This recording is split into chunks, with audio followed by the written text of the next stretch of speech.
Hi guys. If you've been around here long enough and you've been reading the comments to my talks, you've seen some posted here by a gent who goes by the AntiGynocentrist. His comments resonate with a lot of red pill men, as they do with yours truly. So much so that I've been prodding him for some time to consider blogging. Apparently, I annoyed him enough, and he finally started that blog, which I've linked below. He started with a great piece titled Men, Women, and the Importance of Individuality. I am betting that you'll like it, just as I'm betting that you will like the following two-part piece he wrote on the normalization of gynocentrism in response to the two talks I did by myself and Peter Wright, Chasing the Dragon and Slaying the Dragon. I'm honored that he's allowed me to share it with you by putting it on A Voice for Men and here on my YouTube channel, read by yours truly. Without further ado, let's get started. The Normalization of Gynocentrism by the AntiGynocentrist. Civilization is based on the capacity of human beings to control and manage their instinctual and emotional responses and behave in an intelligent manner.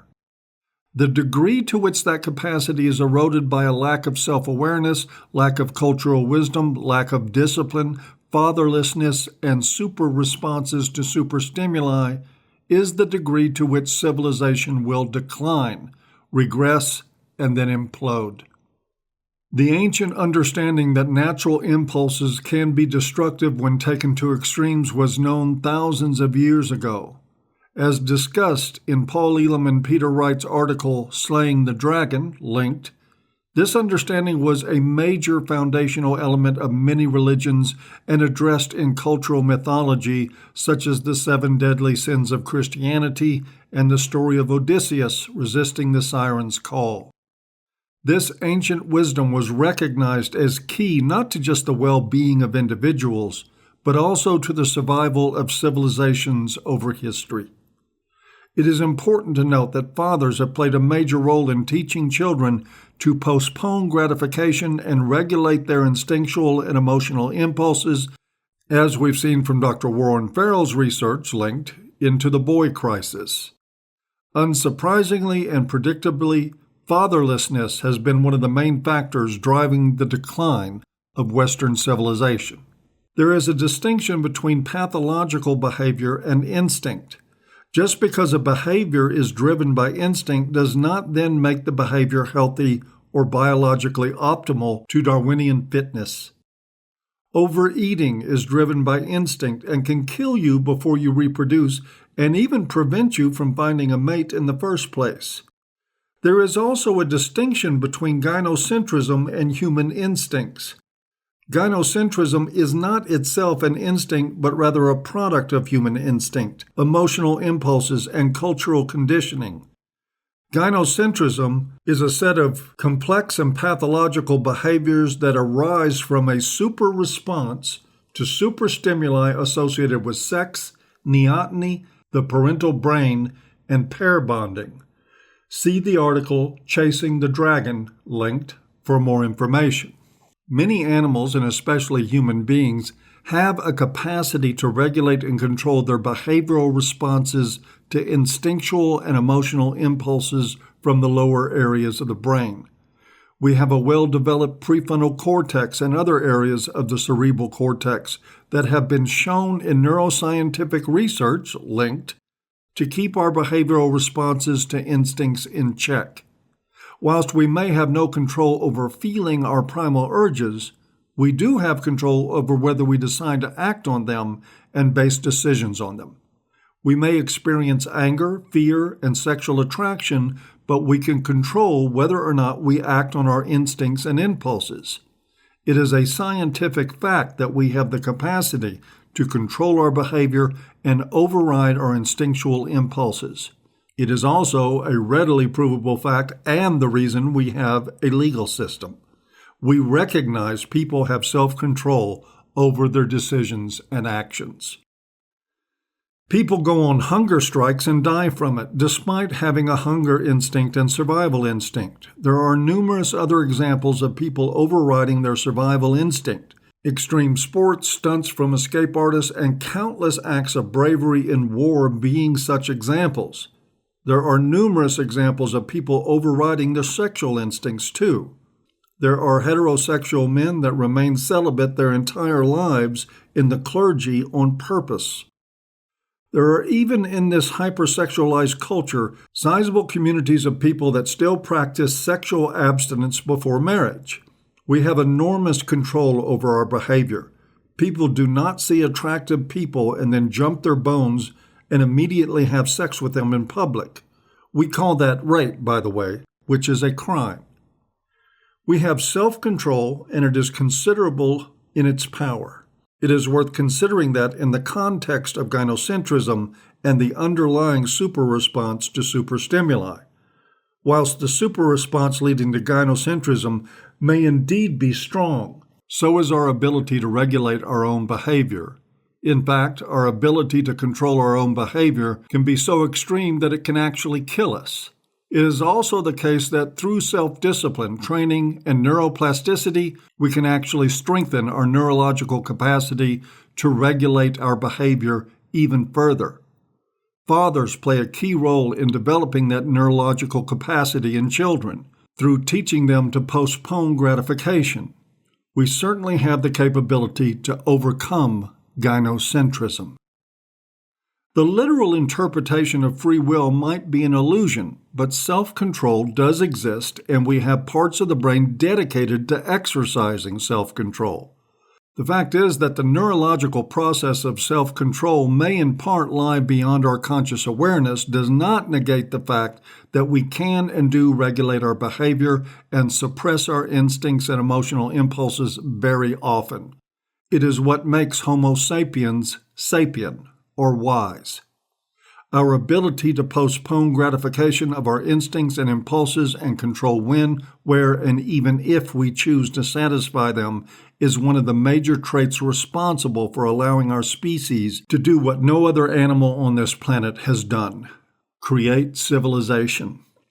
The assumption, which is precisely what it is, that gynocentrism is some insurmountable and hardwired instinct and behavior we are slaves to, is complete and utter nonsense. That is not to say gynocentrism is not difficult to overcome or that it is not a powerful force within society. But it is not an omnipotent force either. It does not matter how many times it is said, there will still be some people that will call you a denier of biology if you dare to make the claim gynocentrism is not an immutable part of human behavior. All of human behavior is biological in part, not just gynocentrism. Stating that gynocentrism is biological certainly does not then automatically mean that it is immutable and insurmountable.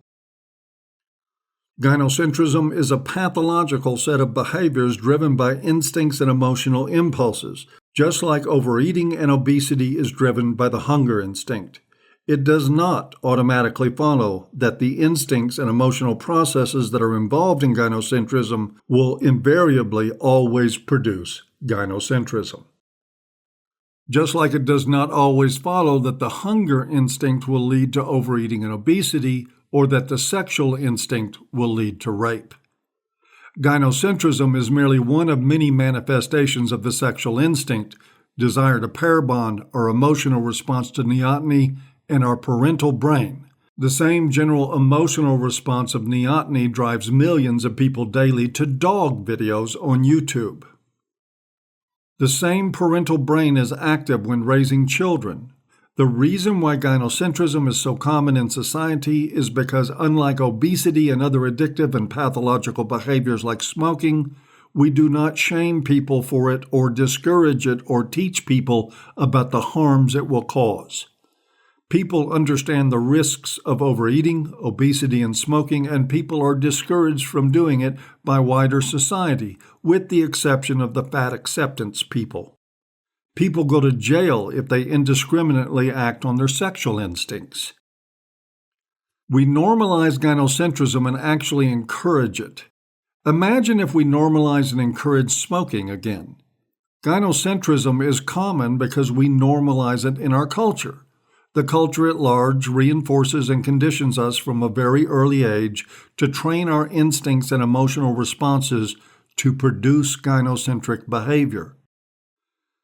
Contrary to the opinion of some armchair evolutionary biologists, gynocentrism does not enhance the capacity of the species to perpetuate itself.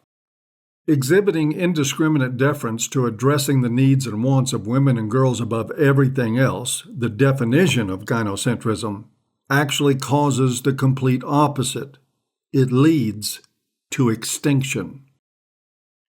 It is not really hard to imagine how lopsided and imbalanced priorities could lead to dysfunctional and suboptimal outcomes in a complex system like society. The only reason why gynocentrism has not yet caused mass calamity is because gynocentrism, like obesity, was kept at bay for most of human history from getting to be too big of a problem. Thanks to the imperative and focus we had to maintain on our survival as a community and as individuals, and the limited means of communication over most of history, conditions simply did not permit gynocentrism to grow to a point where it threatened the survival of society. Only fairly recently, over the last few centuries, and particularly over the last 50 years, has that changed, and these changes have allowed gynocentrism to mushroom. Once survival became less of an issue and safety, prosperity, nutrition, and human health improved by many orders of magnitude, and society became mechanized and women gained control over their fertility, the constraints on gynocentrism growing beyond a certain threshold were removed and societal focus began to shift more and more from survival to a gynocentric lens. Combined with these changes were communications technologies that allowed superstimuli to have an unprecedented mass effect on the population. The printing press, television, computers, smartphones, the internet, and so forth have allowed superstimuli to have much greater effects on conditioning human behavior and the psychological development of children than ever before. Marketing in particular has made multi-billion-dollar industries out of exploiting superstimuli. As a result of these changes, gynocentrism has rapidly grown over the last few centuries and particularly in the last 50 years. We now have runaway gynocentrism. Eventually, like a runaway train approaching a cliff, runaway gynocentrism will destroy civilization if society does not find the brakes in time. We have, in my estimation, about 20 years before we reach that cliff and society runs off the rails into the abyss. It is now a race against the clock to wake as many people up from their hypnotic daze as we can. We can see right now the fertility rates plummeting in every developed nation thanks to constantly pandering to the needs and wants of women and girls. Social scientists are calling it the demographic winter linked. Pandering to the princess culture of female entitlement mentality, as Australian columnist Miranda Devine calls it, linked, does not produce offspring. Societies that succumb to runaway gynocentrism die out. Of course, there are also long-term consequences building from the decades of neglect of boys' needs in the education system and the epidemic of fatherlessness that will threaten the societal cohesion and economic prosperity of a number of developed nations in the coming decades. Not only will gynocentric societies shrink and then die out, they will descend into poverty, crime, and civil unrest before they disappear. Gynocentrism is widespread because we consider it to be normal, and the culture reinforces it as a good thing. Imagine how much more common obesity or gambling addiction would be if the culture normalized and encouraged overeating and gambling. Imagine how much more common overeating and obesity and gambling addiction would be if you were encouraged to overeat and gamble from birth. Now, why do we consider gynocentrism to be normal? There are 10 reasons or causes for this. Number 1. The influence of women. Part of the reason gynocentrism is normal is because it is encouraged by women. A casino does not want to discourage you from gambling your life savings. Women, generally speaking, do not want to discourage men from getting married despite being fully aware of the biased divorce and family court process. There is no incentive for women to discourage men from gynocentrism and every incentive to do the complete opposite, and they do. The difference between gynocentrism and the casino example is that women constitute half of society and also raise you from birth, and casinos do not. The food industry, as powerful as they are not half the population and are not your mother. When you consider the role of women in men's lives as mothers, sisters, wives, and girlfriends, and the fact that women generally are part of the most important and intimate relationships men have in their lives, it is not difficult to see how gynocentrism can be spread and become normalized in society if women promote it. When women constitute the voting majority and control the majority of consumer spending, it is not hard to see how gynocentrism can become mainstream in the economy and in politics. This is especially true when women exercise an in-group bias, which research studies linked report is the case.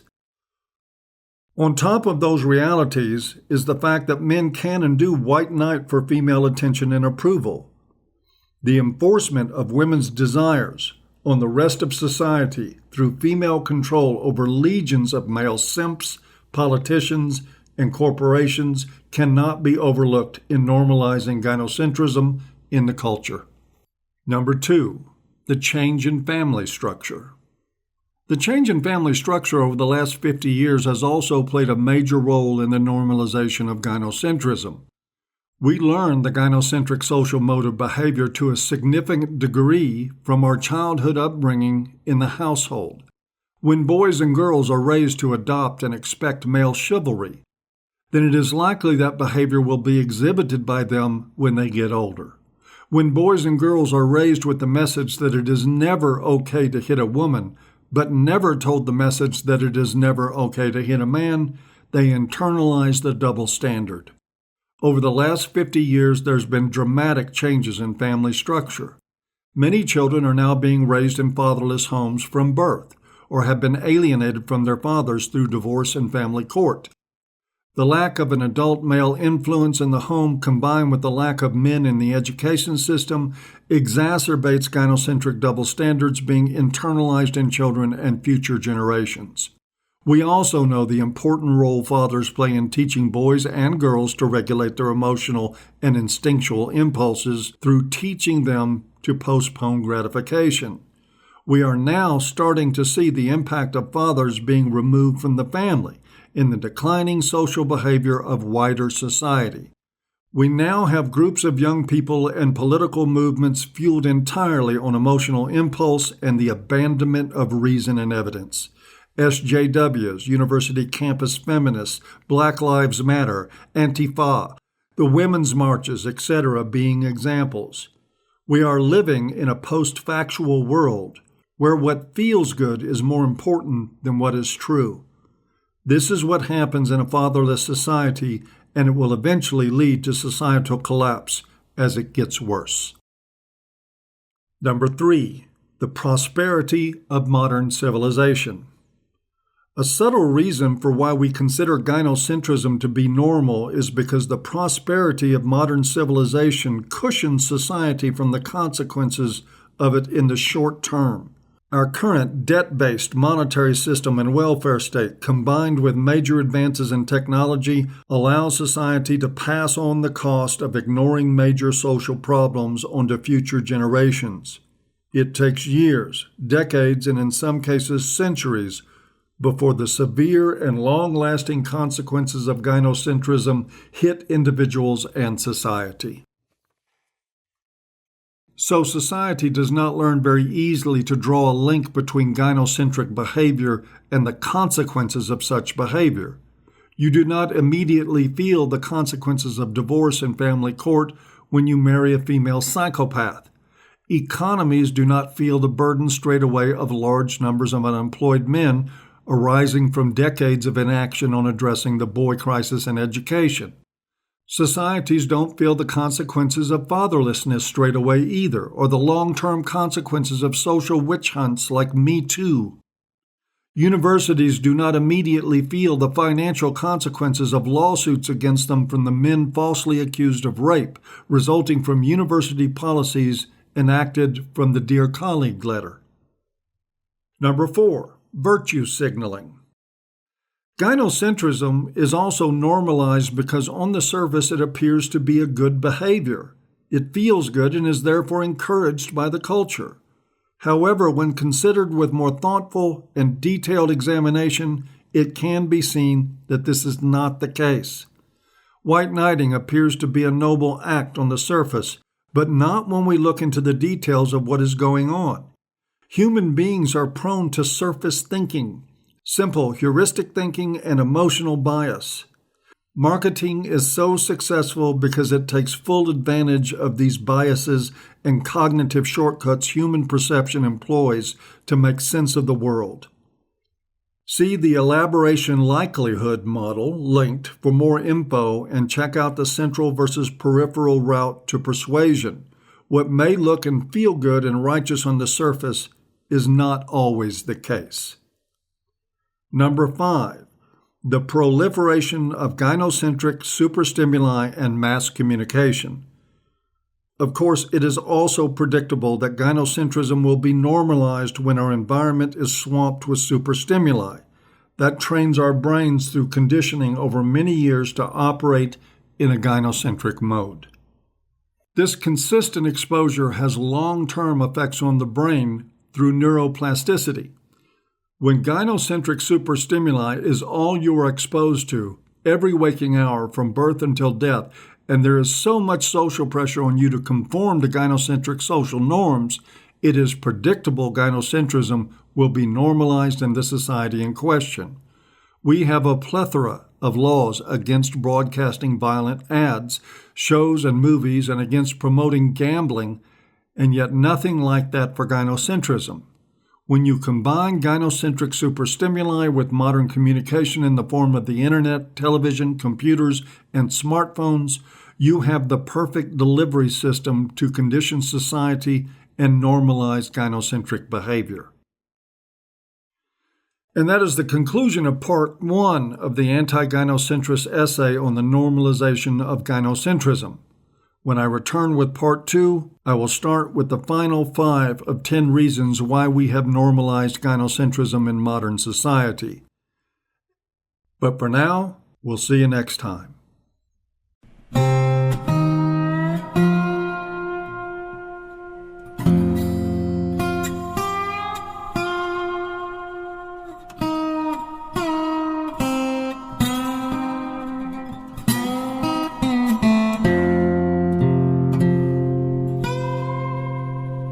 And welcome back to Part 2 of the AntiGynocentrist essay on the normalization of gynocentrism. Last time I gave you items 1 through 5 in a list of 10 reasons that gynocentrism has been normalized in our society.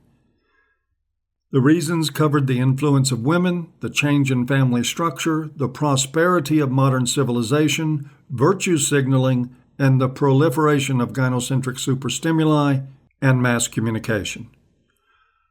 I will not tarry, but will instead move on directly with the remaining items on the list, starting with number 6, the gynocentric mainstream media.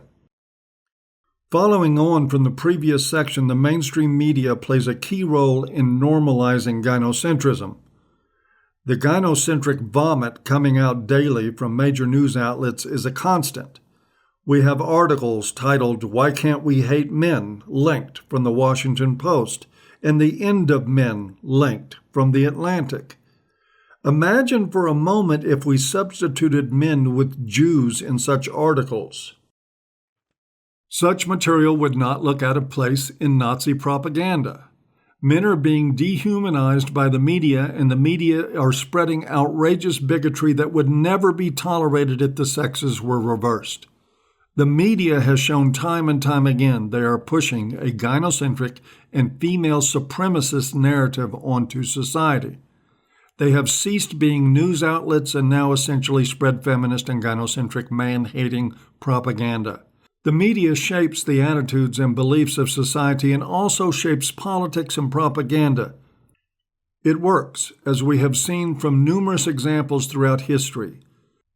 We are fortunate now to have an alternative media finally rising up against this hatred of men, to challenge it directly. AVFM is one example of this. However, the mainstream media has had a multi-decade head start on the alternative media to shape society and still has considerable influence, despite their failing subscriptions and viewers. Number 7, reductionism. There is a reductionist bent in society to not look at the bigger picture.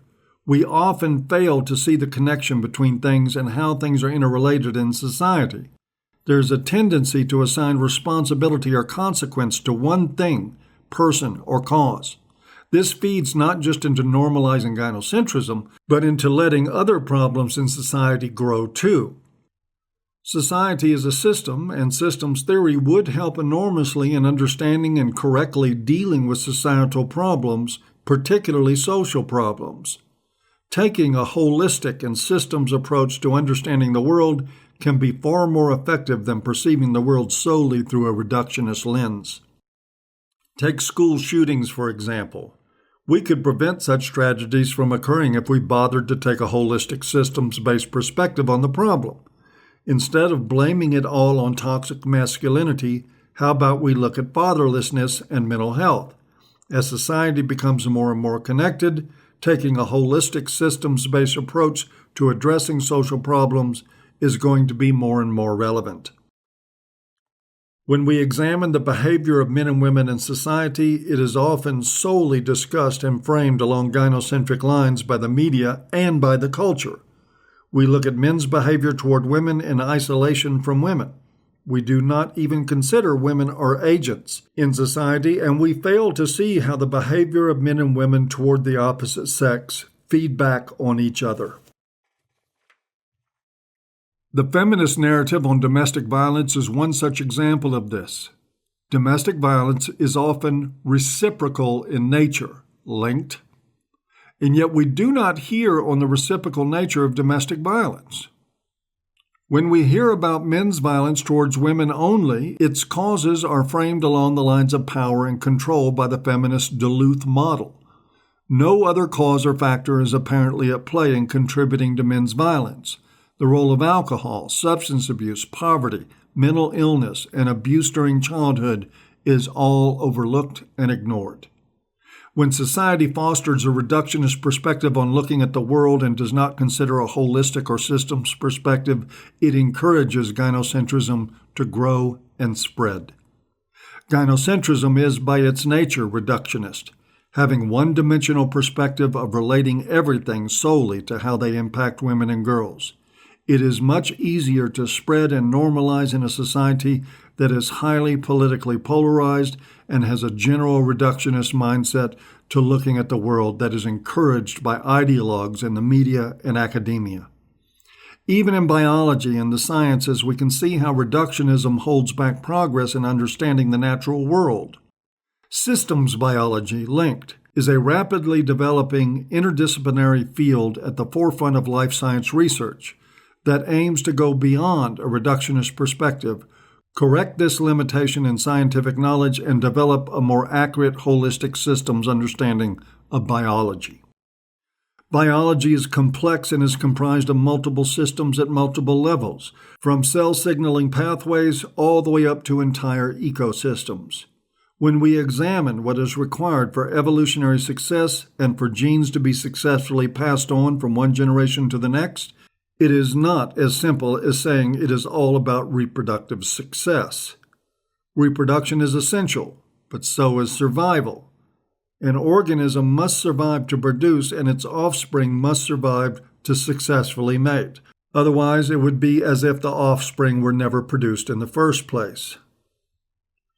Reproducing once may not be sufficient either, and an organism may need to survive long enough to mate multiple times to ensure they produce enough offspring that survive to sexual maturity and pass on the genes. An organism must develop a strategy in investing energy, resources, and time in survival versus reproduction that is optimized to their environment and biology in order to guarantee evolutionary success. Evolutionary success is far more complex than simply just reproducing. If that were not the case, and reproduction was really all that mattered, then the only life that would have evolved on Earth would have been asexual microbial life. There are selective advantages for species that reproduce more slowly, but have a more complex biology that can better adapt to, tolerate, manipulate, and extract resources from the local environment. These selective advantages are partly what gave rise to the proliferation of multicellular life, linked. Think for a moment about the thousands of lineages that have continued their existence today because of the civilization and technological advances men have created and been responsible for. Think of the billions of people alive today because of the intrinsic value men have provided to society.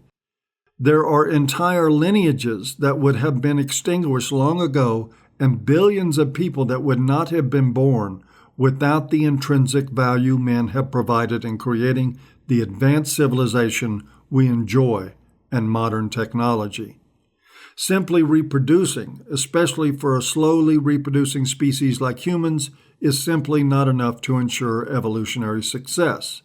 That is why men have been sexually and naturally selected to develop traits to enable them to provide, protect, discover, explore, invent, build, maintain, repair, and fight for society.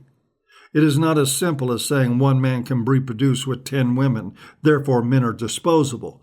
Biology is far more complex than that. Notice no one seems to consider how men can change the world and lead to an extra couple of 100 million people existing and passing on their genes. Think of the impact a handful of men in society have had on civilization over the last 2 centuries, and by extension, the evolutionary success of the species. Think of how many less people there would be without electricity, machinery, antibiotics, modern medicine, and modern agriculture that men were mostly responsible for. How many family genetic lineages have continued existing because of the technological advances by men and have avoided termination as a result? How many family genetic lineages have continued existing because of these technological advances by men and have avoided termination as a result? Successfully passing on the genes is not solely about sexual intercourse. Biology is more complex than that. Many other things have to occur before and after sexual intercourse to ensure genes are passed on successfully. The value men bring to survival of the community and to society is unique. Despite what feminists claim, women really cannot do everything a man can do or do it just as well. Women are not inferior. Men and women just have different strengths. Men remain the majority of our leading scientists, thinkers, inventors, political and business thinkers, etc., despite all the feminist social engineering to artificially lift women up. Human adult males are also not immediately replaceable either, especially talented and gifted men. It takes roughly 18 years before they reach physical maturity, 25 years if we're talking about the brain, and a great deal of parental investment compared to other animals. Our failure to recognize that treating men as disposable is to treat civilization as disposable will eventually lead to the implosion of civilization. Even if we consider men as machines, we all recognize what happens when you do not look after your car and do not change the oil. Either we unlearn the cultural belief that men are disposable, or we can watch society start falling apart. Adopting a holistic systems perspective and going beyond a simple reduction mode of thinking would help us unlearn the erroneous cultural belief that men are disposable. Number 8, gynocentric authority, institutions, and herd mentality. Much of the influence in what shapes social behavior comes from the top of society and from authorities like the government and institutions like universities. Gynocentrism has been normalized in part because we have practiced it for centuries and our key institutions, leaders, celebrities, and elite practice it, endorse it, and impose it on the rest of us. We even enshrine gynocentrism into law. There have been a number of psychological studies since World War II showing how easily people blindly follow authority and rules. The infamous Zimbardo Stanford prison experiments, linked, being one such example, and how powerful institutional environments and rules are in shaping group and individual behavior. That partly explains a lot about how Nazism came to power and how millions of people were exterminated without anyone speaking out against it. The power of the herd mentality of human beings to follow authority and a minority of individuals cannot be underestimated. Many people simply do not think for themselves, and this reality allows a minority of people like feminists to easily control large groups of people once they hold positions of authority in institutions and government. Slavery was considered normal for centuries by our leaders, authorities, and institutions, and was widespread, as was barbaric punishment and torture. Only in the last 200 years or so, after wars and huge political movements and massive legal reform, have slavery and inhumane punishment been mostly abolished and outlawed. People had the same arguments about slavery being natural and inevitable in the past as people do today about gynocentrism. Just like back then, the arguments today about gynocentrism being inevitable do not have substance when you examine them more closely. This is the naturalistic fallacy in action. The fact gynocentrism has natural or biological underpinnings does not mean it is morally acceptable, desirable, inevitable, or a healthy expression of human behavior. The education system, out of all the institutions, plays a key role in normalizing gynocentrism. Many boys and girls in school can now go through most of their education, from kindergarten to postgraduate education, with few male teachers. The influence of feminist ideology is now present at the primary or elementary level and has been present at the university level for years.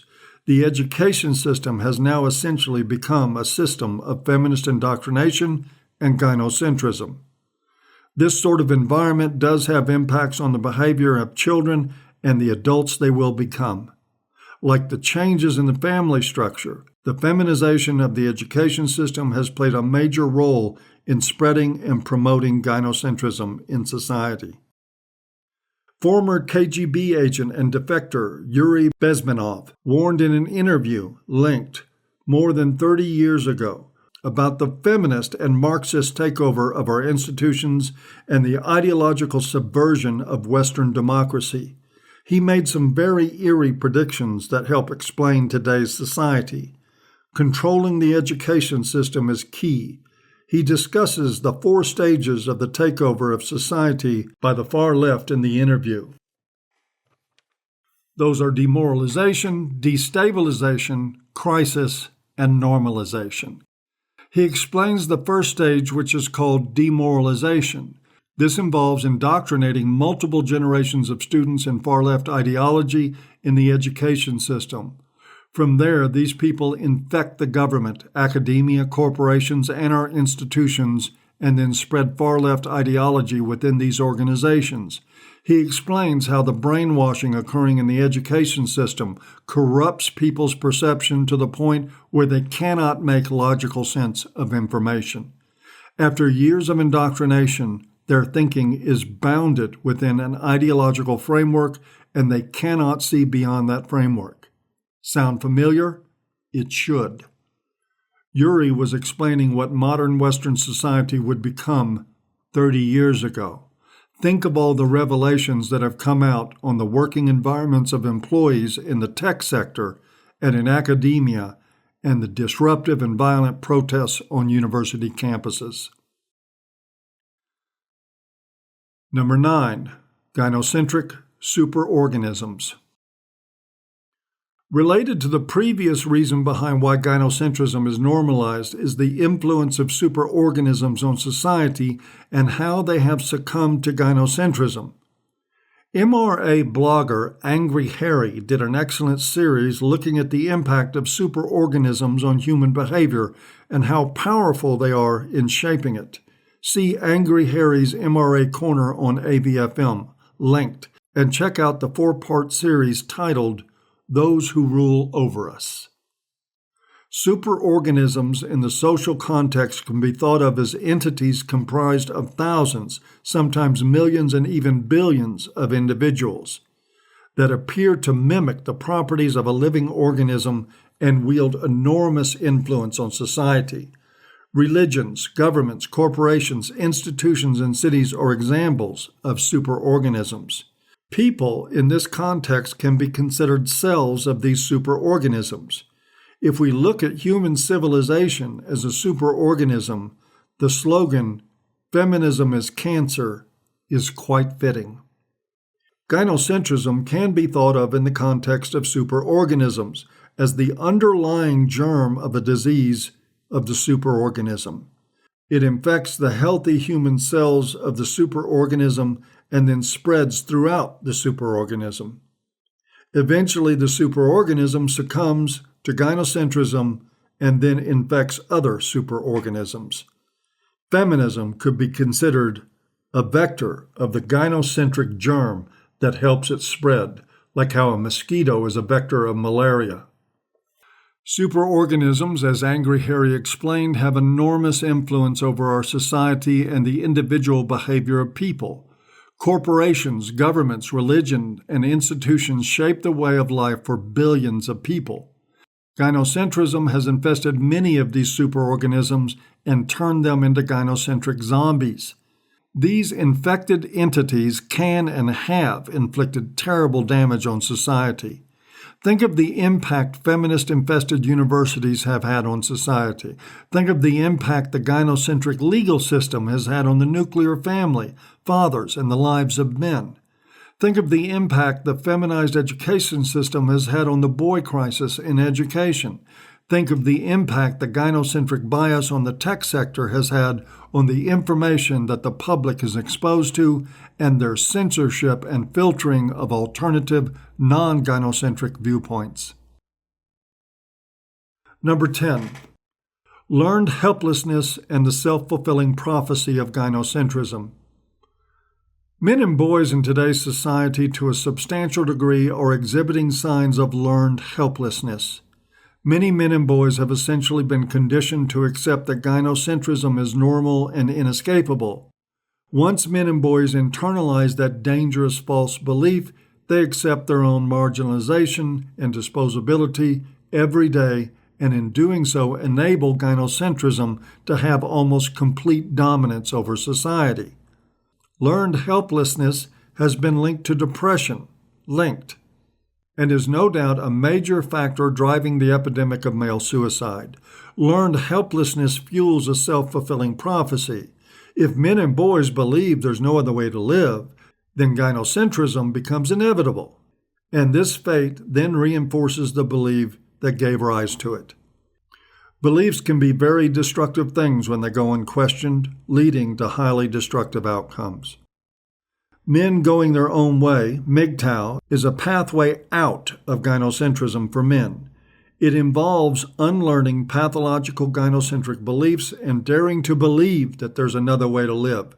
Whilst it may not be easy to go against the social current of our society, it is possible, and once the rewards of going your way become clear, it becomes easier and easier and easier to go your own way. We are social creatures, and part of overcoming learned helplessness for men involves abandoning concern for social ostracism, particularly from women, and learning how to identify and manage risks that a predatory gynocentric society permits so you can live your life in your own way and avoid entrapment and attack. Men and boys are punished for performing and exhibiting their natural masculine nature and at the same time ridiculed for failing to perform and demonstrate a masculine nature. At the same time that men are told they must live up to the hypergamous expectations of women to earn more money than their female counterparts in order to be worthy of a relationship with women, they are cast as privileged oppressors and blamed for the gender pay gap if they do earn more money than women. Men are told they're losers if they do not perform, and then they are told they are privileged oppressors when they do perform. Women will write articles about where are all the good men, and then write other articles about the gender wage gap and how we need female quotas in upper management and corporate boards because of male privilege. It's a double bind. Men have no escape from social ostracism if they follow external societal pressures and succumb to herd mentality and social pressure to conform. Such men must accept the message from society that they are inferior, violent, privileged, and evil oppressors. MGTOW is the healthy alternative. MGTOW involves finding your own way in life, independent of what culture or society or women expect of you or what they think of you. MGTOW is the only way out for men from the gynocentric prison society has been turned into. To borrow a line from the Shawshank Redemption, you either get busy living or get busy dying. The biases in human perception, thinking, and behavior discussed, combined with the changes in family structure, the proliferation of superstimuli with mass communication, and the influence of gynocentric institutions, media, and authority figures, keep the silent killer that is gynocentrism from being detected and addressed by civilization and by individuals. To fight this, we need to develop greater self-awareness in society and awareness of what gynocentrism is and the harms it can and does cause. We need organized resistance to gynocentrism to emerge at the individual level of men going their own way and at the collective level of well-funded and well-organized men's movement to tackle institutionalized and legalized gynocentrism. Either we address gynocentrism or the harsh forces of natural selection will remove gynocentric behavior from the human evolutionary lineage, or worse, put the entire human race into the fossil record. For the superorganisms of society, they either rid themselves of gynocentrism or look forward to bankruptcy or collapse. For the individual man, you either overcome gynocentrism or you suffer for it and in some cases lose everything, including your life. It is our choice. We can either do this the easy way or the hard way individually and as a society. It takes discipline to recondition ourselves out of bad habits and develop the self-awareness to recognize and stop bad behaviors. It does not happen overnight. Websites like A Voice for Men, men's discussion and support groups, and male-friendly life coaches and mental health professionals can help with the process. MGTOW helps in a big way in overcoming gynocentrism. MGTOW is grounded on the fundamental principle of self-control. You cannot go your own way without it. MGTOW and its continued growth is direct proof that it is possible for men to overcome years of gynocentric programming, instinctual and emotional impulses, and take the red pill. But like I said, nothing happens overnight. That goes for individual change and also for societal change. Just because change is slow, though, does not mean change is impossible or will not eventually lead to profound shifts in people's lives and the way society functions. Every journey begins with a single first step. It is time men broke free of their psychological bondage and dared to recognize and accept their true intrinsic value in the face of a gynocentric society that would prefer they did not. It is not just biology at play when we're talking about gynocentrism. Social, political, institutional, economic, informational, and cultural factors are also involved in normalizing the societal pathology we call gynocentrism. We are indeed living in the matrix of gynocentrism. Most people are still asleep in the matrix. We need to stop normalizing gynocentrism by addressing the 10 causes responsible for its normalization discussed earlier. MGTOW and a well-funded and organized men's movement would go a long way to achieving that objective. We are at a critical period in human civilization where we need to move beyond outmoded gynocentric ways of thinking and behaving if we expect civilization to survive. Technology cannot be uninvented, and we cannot return to a traditional path. Simply ending feminism will not be sufficient to advance society either. Gynocentrism has now become an unsustainable problem for society. Tens of thousands of years ago, when we humans transitioned from a hunter-gatherer existence to a primitive civilization, the dynamics between the sexes changed. Now we face a similar challenge to change those dynamics again, as a result of rapid technological change over the last 2 centuries. Dr. Warren Farrell has in the past described the need for a gender transition movement to recognize and address this reality. The Kardashev scale, linked, lays out the stage of technological advancement of civilizations. Human civilization is currently undergoing a transition from a Type 0 civilization to a Type 1 civilization in which we control all the energy available on the planet and coming from the parent star. Currently, we can only make use of a fraction of the energy available. Technologies of a Type 1 civilization include nuclear fusion and renewable energy on a larger scale, the capacity to produce large quantities of antimatter, etc. Some of these technologies we have obtained, some we are on the cusp of, and other technology is still quite far away. In several decades, if everything goes right, we may have a permanent, sizable, and self-sustaining settlement on Mars. All of this civilizational advancement requires a society that remains socially stable, free, safe, educated, and prosperous enough to permit the required technological progress to occur and to ensure the technology is not used to destroy ourselves. The relationship between men and women forms the backbone of the family, and the family forms the backbone of society. Gynocentrism is now threatening to destroy the backbone of the family and of society. We need to wake up. Otherwise, the future for humanity is looking bleak. External threats like nuclear weapons appear to be well recognized. The same does not seem to apply for gynocentrism and the scale of the threat it poses for the continued existence of human civilization. This needs to change. And that concludes the essay by the AntiGynocentrist on the normalization of gynocentrism. I think a brilliant piece of writing, and I can't end this without expressing my sincere thanks for his efforts.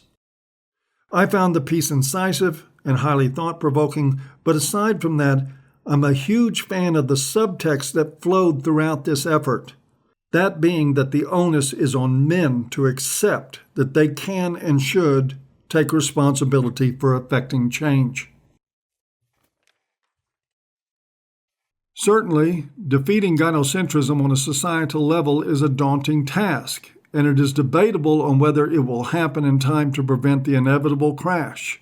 That, in my opinion, is such a given that we've even have a segment of the red pill community rooting for that collapse, seeing it as a necessary evil before real change is possible.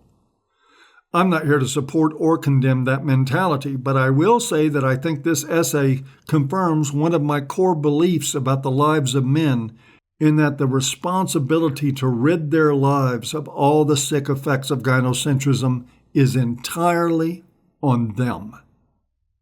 There are no victims, just volunteers. We live and die by our choices in life, and practicing gynocentrism is a choice. Whether social collapse is avoidable or not, personal collapse certainly is avoidable. Personal destruction at the hands of women in a gynocentric world is a self-inflicted demise. Gents, to whatever degree it is possible in your lives, go your own way. If anyone gets in your way, run them over. It's the only way this gynocentric world won't take you down. And that's it for my final thoughts on this subject. I leave you with the invitation to support this channel and all the critical information for men contained here by visiting the links below to the Patreon and or to the donation and subscription links. Your help, and only your help, is what keeps the Red Pill wisdom coming at you here. As always, I hope you've enjoyed, even if you haven't, and we'll see you next time.